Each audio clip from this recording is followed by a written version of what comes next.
Is your business truly protected against cyber threats? In today's digital landscape, cyber insurance isn't just an option, it's a necessity. But navigating the complex world of coverage can be overwhelming. Join us today as we sit down with Andy Runyan, Partner Risk Advisor at Fifth Wall Solutions, to demystify cyber insurance. From debunking common myths to revealing shocking statistics, Andy shares insider knowledge that could save your business millions. Whether you're a small startup or a large corporation, this episode is a must listen. Discover why your current coverage might leave you exposed and learn how to secure comprehensive protection without breaking the bank. Don't wait until it's too late. Tune in now. Arm yourself with the knowledge to safeguard your digital assets. Hi, hello, my fellow humans. Today we're here with Andy from Fifth Wall Solutions talking about cyber insurance. Why do you need it? Who needs it? And what is it really good for? So I'll let Andy introduce his experience and why we should be talking to him and not Chat GPT about Right. this. I'm sure he has more insights than ChatGPT does. So, Andy, please let us know, what is your experience in this field? Yeah, no, I appreciate you having me on, Justin. My name's Andy Runyan. I am our partner risk advisor here at Fifth Wall. And what that means is just on a daily basis, I spend a lot of my time talking with MSPs, MSSPs, tech advisors, VCISOs across the nation about their challenges that they're having with cyber insurance. And help them kind of roadmap, not just for themselves, but also for their clients.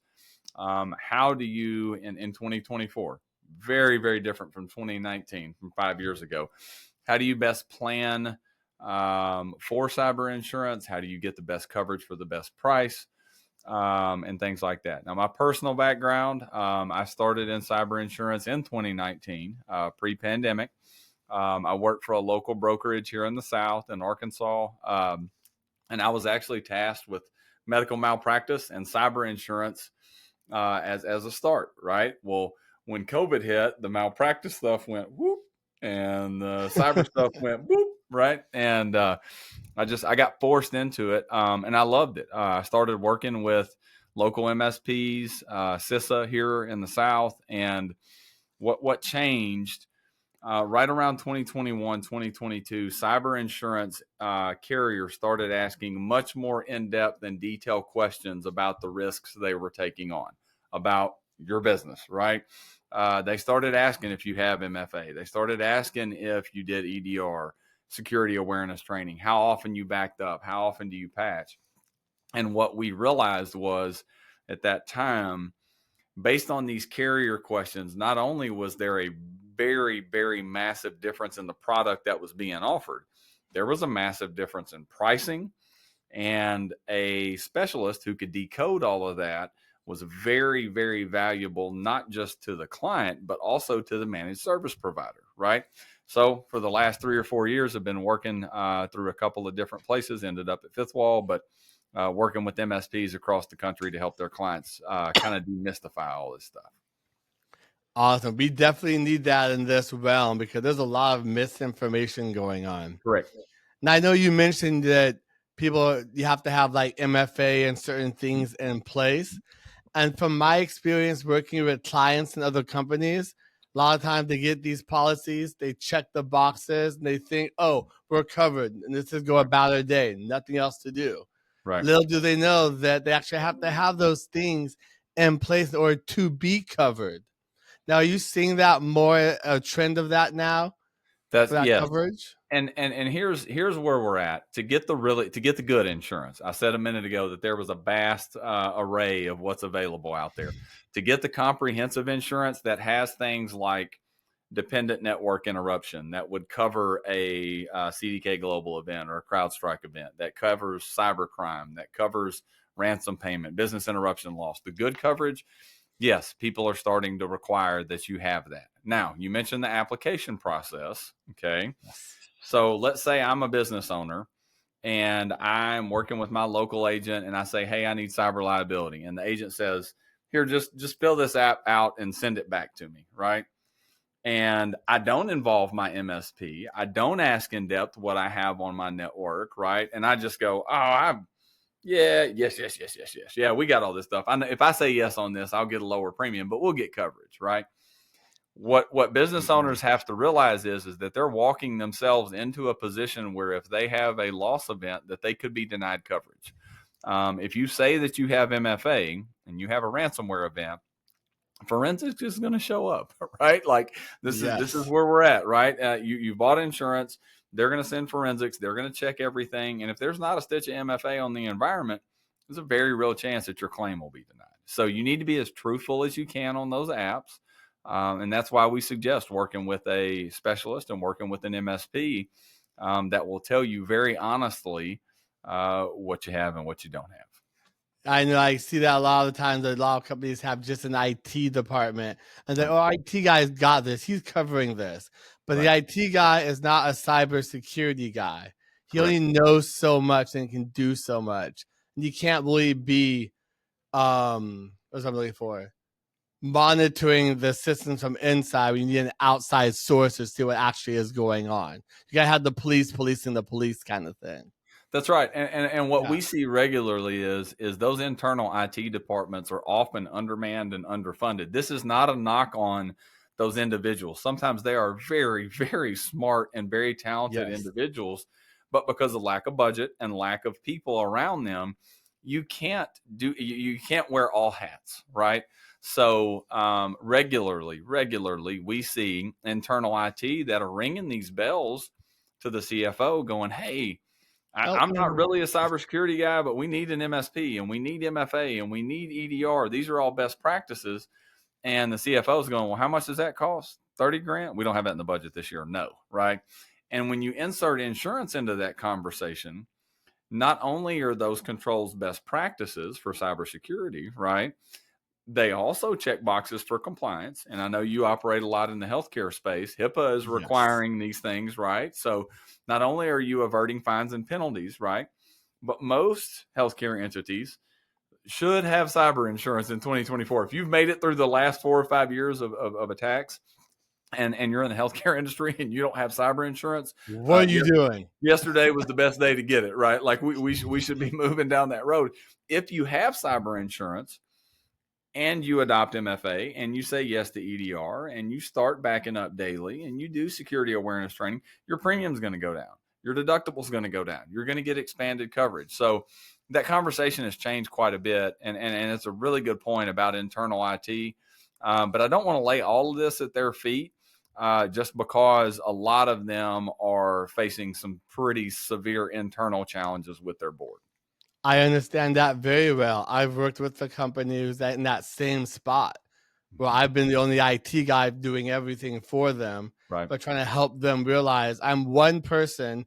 You have many locations. I can't do everything accordingly. Like I can do break fix and do certain things, but I can't monitor the logs for intruders all day, 24/7. I can't be doing certain things, We need help doing that, and especially in healthcare. One person versus all the attacks that are going on out there. It seems a little crazy, but like you said, the budget comes into play. They need to understand that it's not just about money, but it's about saving and protecting your business. That's right. And I mean, I've seen the reason that I hold that opinion is I've seen personally an $80 million hospital in revenue with one IT guy and no MSP, right? And I mean, ooh. Yeah, I mean it's crazy what's out there, and especially in the rural parts of America, how misunderstood and underfunded this issue is. So I think that insurance, when approached appropriately, can be a very good catalyst towards best practices and investment in the healthcare industry. I agree 100%. Now, the caveat to that, I don't know, there's something out there called cyber warranties, such as I think Sentinel does it and Cork does it, where they help you kind of put things in place. Yeah, they help you put things in place to verify you have those to be covered by your insurance. Can you kind of explain the differences between the two? Do you need one or the other? Are they necessary? Right. Yeah. No, it's a great question. And what I'll say is, and I mean, this may sound like I'm dodging the question. I'm really not. It depends on the thumbprint of the organization. It depends on the sector you're in. It depends on the Sure. financials. It depends on the risk. All of that. What I believe to my core is that every company that has revenue and records needs comprehensive cyber insurance. And the reason is comprehensive cyber insurance. I was just talking with a client today. When you think about reputational harm, let's take we're going to stay in the healthcare industry today, right? Let's take $100 million regional orthopedic. Okay. They go down. They're down for a certain amount of time, right? That 15 days, that's average on the nation, right? Now they get back up and running on day 16. Their problem's not over, right? Nope. If you missed a surgery for a kid that tore his ACL on a Friday night or whatever because you were down, right, during that ransomware attack, that kid's going to go somewhere else and he's going to find a competitor and he's going to have surgery elsewhere, right? So Huge ramifications. that reputational loss, it may take, most policies will cover reputational bleed for up to 6 months. It takes a long time for these policies to play out, pay out because of the types of things that they cover. Now, a warranty, where a warranty's good, is a warranty. I tell people all the time, think about JG Wentworth. I want my cash and I want it now, right? A warranty will cover certain things. They're not going to cover things like rep harm, right? They're not going to cover long lasting things. Okay. But they can, if you have a $500,000 warranty through Arctic Wolf or Sentinel One or whatever, and their stuff goes down and it causes a loss, then you can get money immediately. Cork is not tied to a specific vendor, right? It's more they, and I mean, what I like about what they do is they, and I'm not representing Cork. I'm just telling you what I've seen out there. It's like, hey, you bought X amount of warranty, and if you have a loss, we'll preload a card, and you've got cash right now at the minute, while we're letting insurance play out, right? So it really depends on the entity. It depends on what you're doing. It depends on your cash flow. If you've got money stashed away in a Frady hole and you've got some self-insurance, quote unquote, you might not need the warranty. You definitely need the insurance, right? Agreed. There are other people that we look at that are large enough. We were talking to a $1 billion entity recently, and it's like, look, like, we're not going to be able to go out and get you $100 million in insurance, right? What we would do is we could look at like the combination of a warranty, right, on the front end, insurance at 10, 15, 20 million, right? And then some self-insurance, right? Where you put some money aside, you squirrel some acorns away, that's, it really does depend, but warranties, insurance, very different. One works up front, works very quickly. Warranties are not regulated, right? So your MSP can get you a warranty. They can sell that to you. Insurance is highly regulated, right? Your MSP cannot sell you insurance unless they're a licensed insurance agent, right? So that's where Fifth Wall comes in. We partner with the MSP to give the insurance consultation. Yes, and we are partnered, just so you guys know. Right. Very good. Yes, sir. I know we're talking about a lot of larger companies, but I know a lot of times people think they're too small to be hit. But I Correct. feel like they still need insurance, and also at the same time, big or small, Right. that you should be working with someone to keep certain things in place to protect yourself to reduce that risk. Now, That's when right. those apply to big or small businesses, do you guys do a lot of smaller businesses as well? Correct. Yes. No, we do. Our average policy, our average comprehensive $1 million cyber policy at Fifth Wall runs about $5 to $6 grand a year. So we do a lot of smaller businesses. Now, we've also written insurance for $100 million, Fortune 1000 companies. We are a small to mid market firm. But to your point, and I usually answer. I get this question a lot. We're Everyone too needs small. insurance. Yeah, no, I get this. I get this all the time. Would you say that a business between $0 and $10 million in revenue is considered small? Yes, Yes. everybody would say that, right? The Sophos report that came out in June of this year polled over 3,000 entities across the United States that had experienced a ransomware event. In that $0 to $10 million bracket, The average all-in cost for a ransomware event was $1.2 million. So those are the smallest, that's the smallest business bracket in America, right? We see a lot of folks that carry 250K, 500K of cyber insurance. And the reason they do is like, oh, well, I work with my local broker and we're rural, we're small. So we really don't need, like this isn't a big deal for us. That report, which was, we weren't involved with it all. I got it. I was reading through it. We were on like kind of the back of it. And I went, whoa, this changes the whole game, because that report says that even the smallest of business, even if they had 1 million, the average loss is going to outpace that 1 million. So really where we're at right now They're easier is targets too. They're the small. They 100% don't have people to help them. low hanging fruit. And Yep. COVID proved that to us, man. COVID showed us. Prior to COVID, cybercrime was pretty much relegated for the Targets, the Equifaxes, the Home Depots of the world, right? Yes. Well, remote work hit, right? And cyber criminals are sitting there going, licking their chops, right?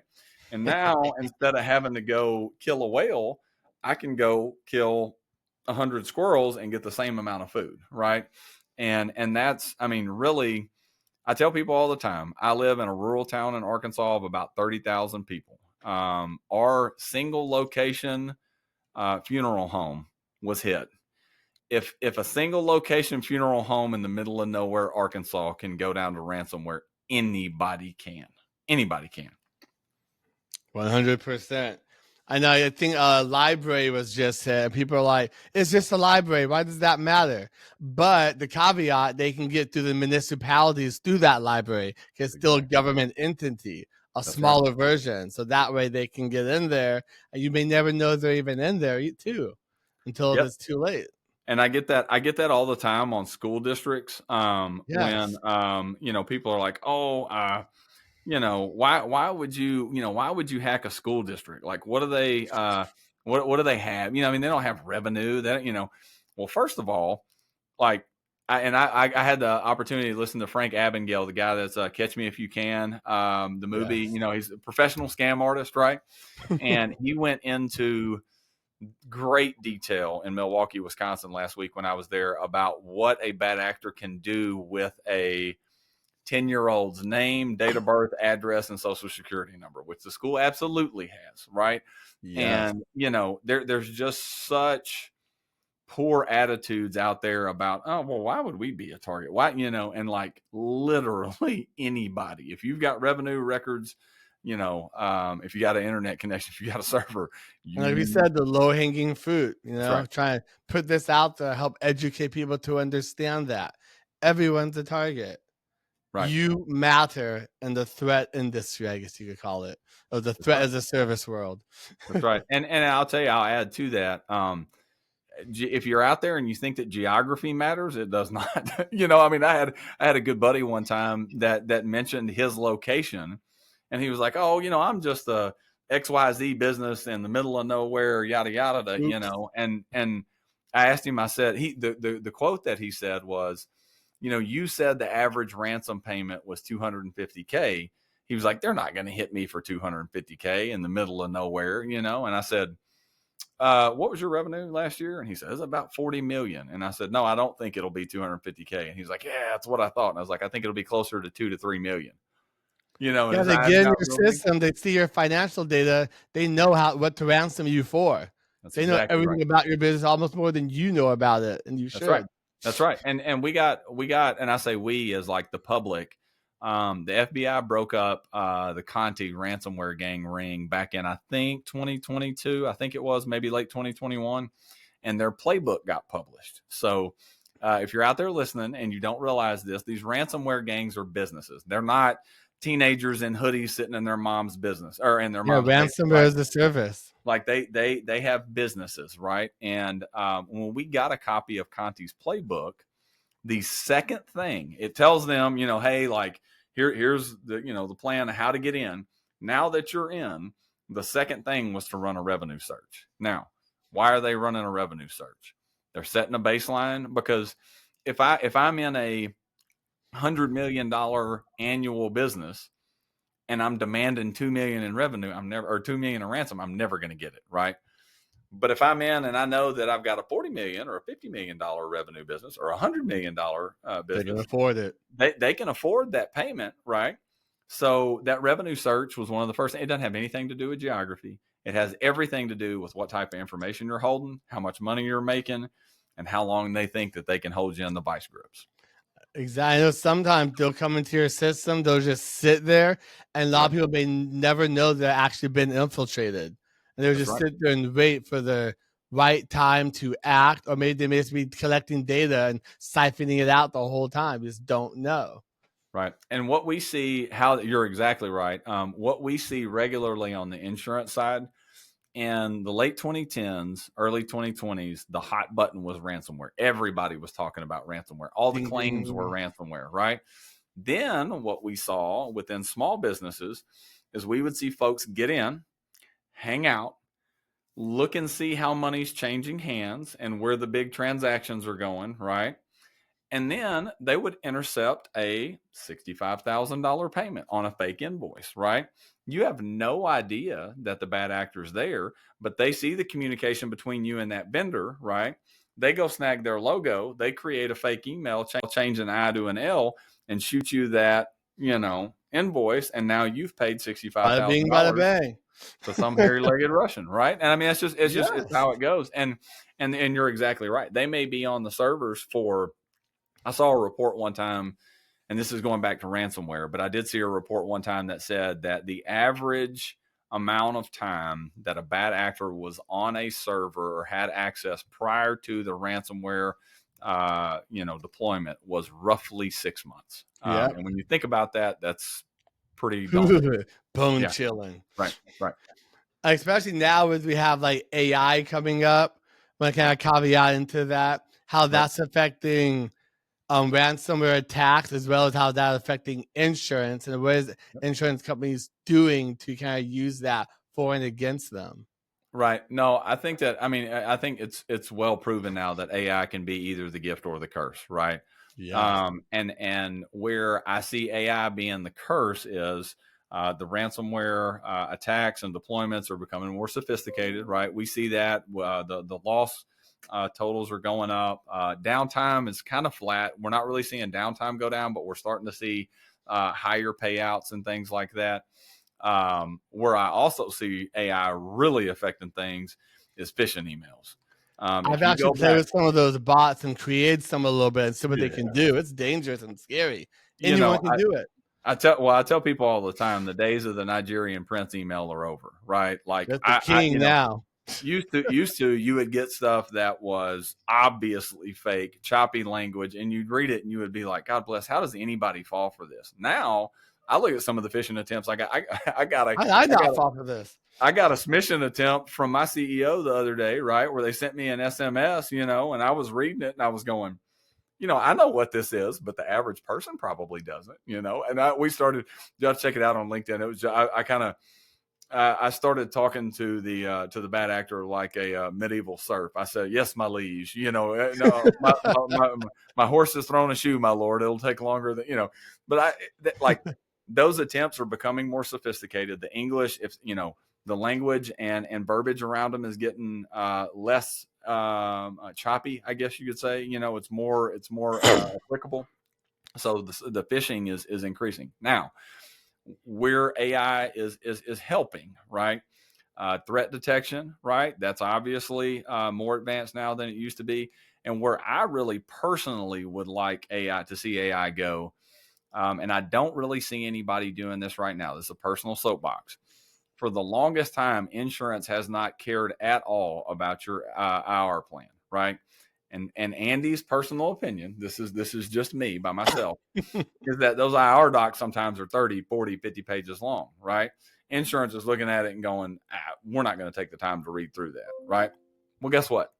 Now, scanning a 30-page IR plan for certain language, right? Certain sections, keywords, right?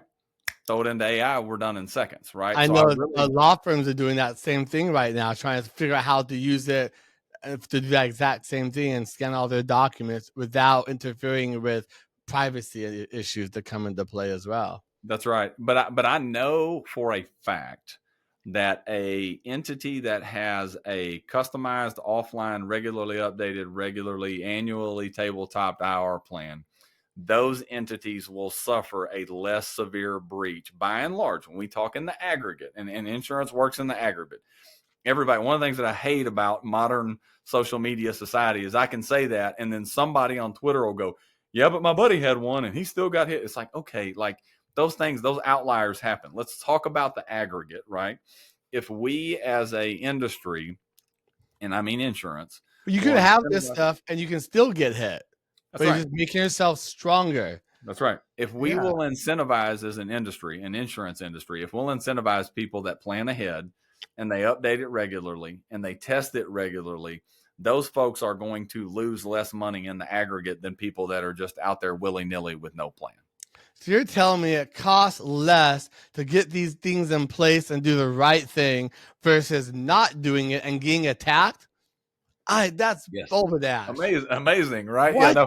Well, and I'll tell you, like, first, I mean, it's obvious that on the back end, when you look at, right a boom, the total cost of the attack, it's obvious that it shrinks that. What we're starting to see, and I don't want to overpromise this. I hate being the guy that overpromises and under delivers.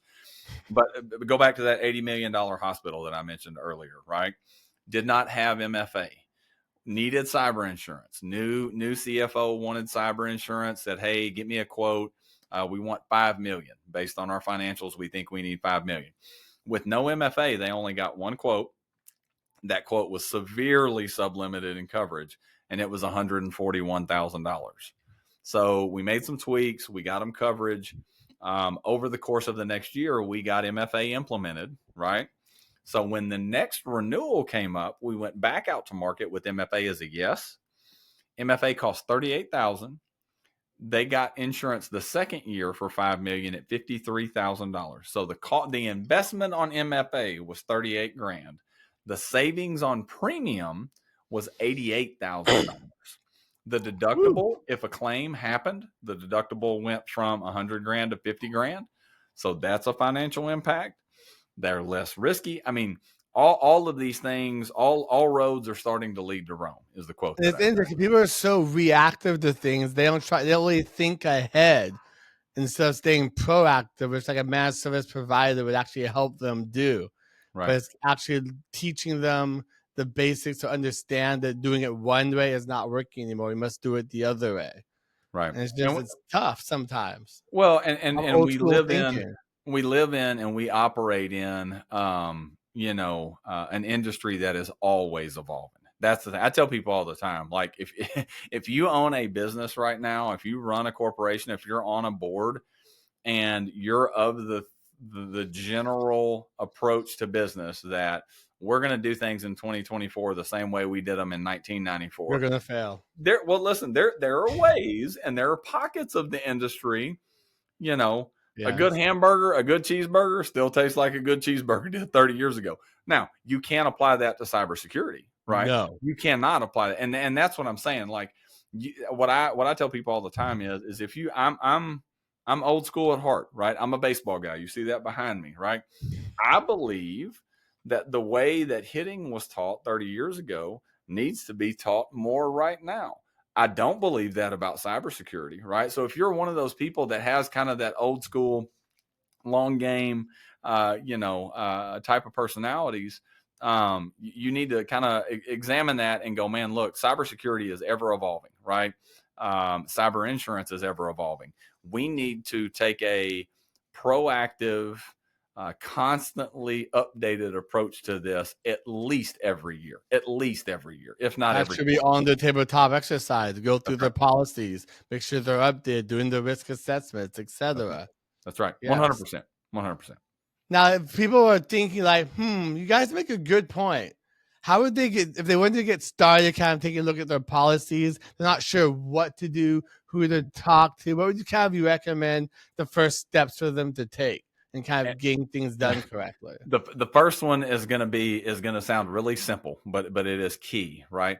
The first thing is dust that thing off and see when it renews, right? Yeah. Get some dust off of it and look at it and go, because like here's the deal. a lot of insurance renews on January the 1st. A lot of people set their insurance renewals up for the beginning of the calendar year, right?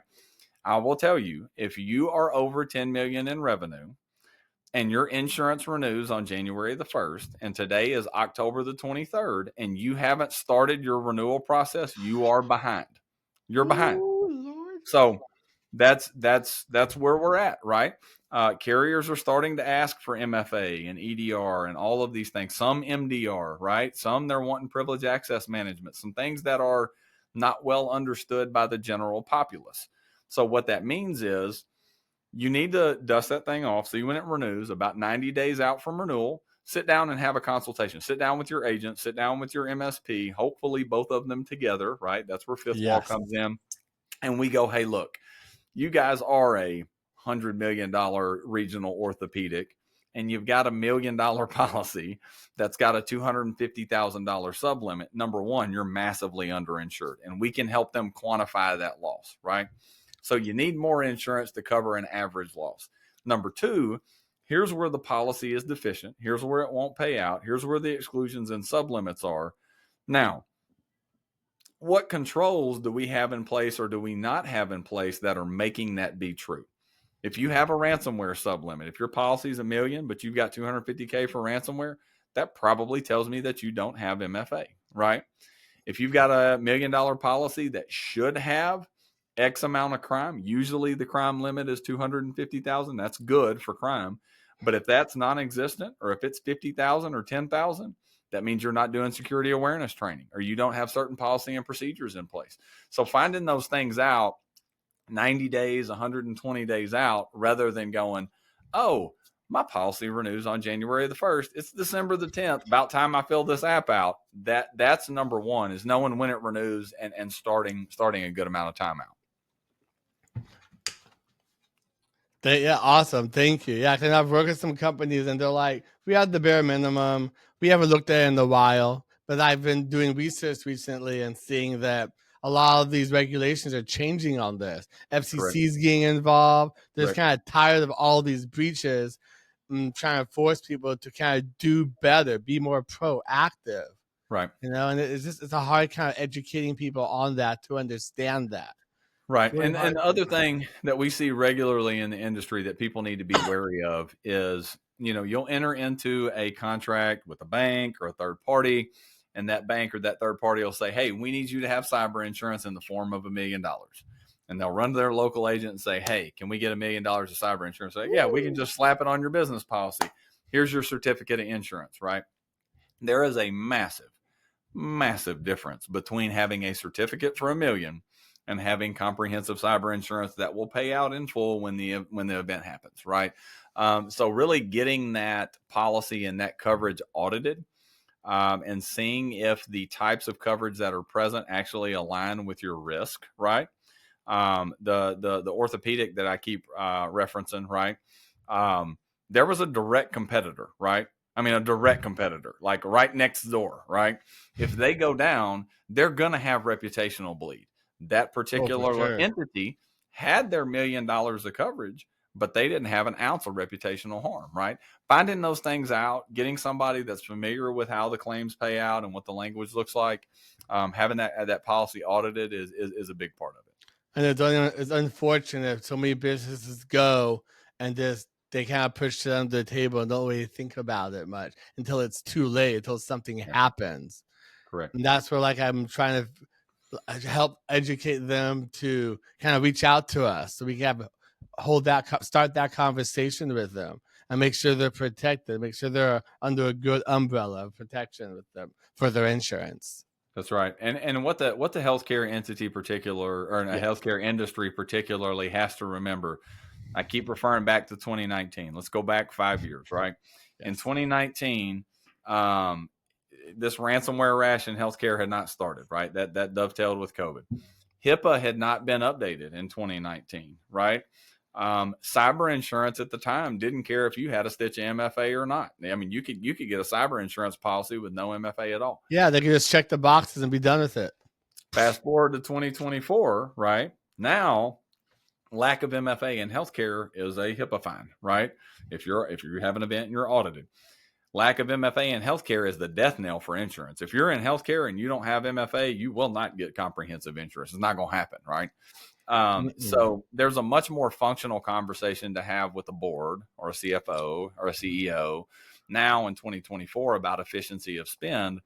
Hey, this thing, whether it's MFA or EDR or whatever it may be, right? MDR, PAM, this thing previously that didn't really matter. Now it matters because it makes you more compliant and it helps you mitigate increasing premium over the next 10 years. And we are saved. Woo! There we go. There we go. I had one last thing for you. So when people are working with MSPs, I know I've heard this a lot where they're like, oh yeah, my MSP's insurance will cover my business and I don't have to worry about it. I feel from my knowledge and talking with your insights that both entities should have insurance or errors and emissions insurance. Can you kind of touch on that a little bit?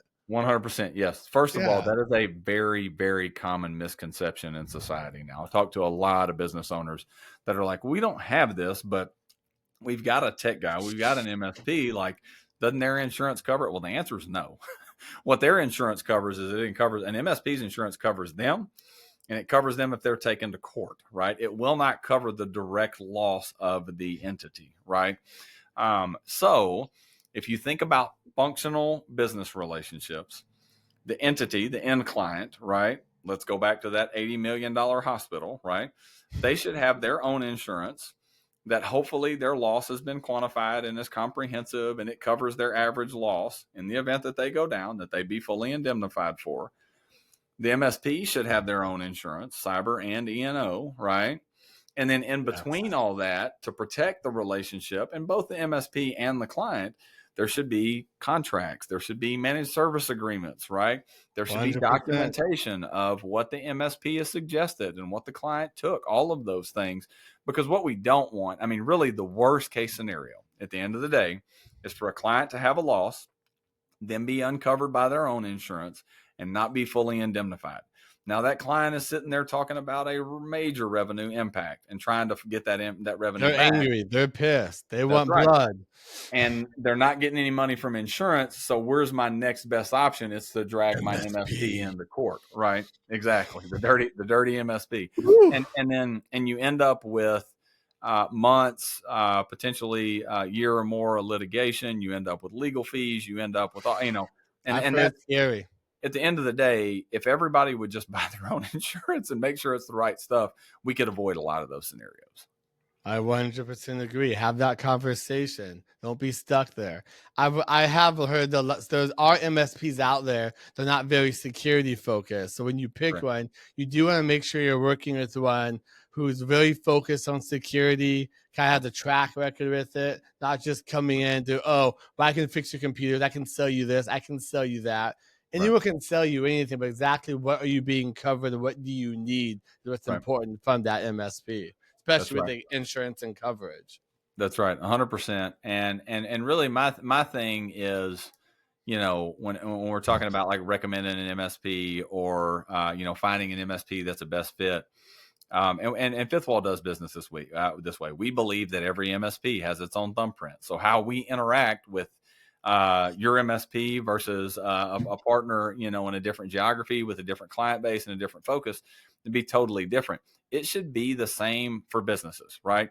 You should not be getting boxed service from your MSP. They should be asking you questions about MSP in the box. Right. What type of information do you have? How much information do you have? How's your business built? What's your exposure? What do your locations look like? What are your physical space? I mean, like, you got to ask the tough questions. You should be getting a tough upfront audit with a security mind, a focused mind from your MSP. 100%. At least a minimum level 1 risk assessment, but level 2 is a lot better. That's right. Yes, 100%. So just leave our audience today. I want to thank you for joining us. It's been an amazing podcast. Probably one of our best yet. A lot of information there. Yeah. Love to have you on again. Yeah. But is there anything else you'd like to provide to our listeners to kind of remind them, give them kind of more insights on kind of where to go, what to expect, and just how to live a better life with all this? Yeah, no, absolutely. What I would say is if you're listening and you're thinking through cyber insurance right now, don't listen to the boogeyman. We are a cyber insurance specialist wholesaler. We have thousands of clients across the country in all different sectors in every state in the union, right? What I hear a lot is oh, cyber insurance is too expensive, right?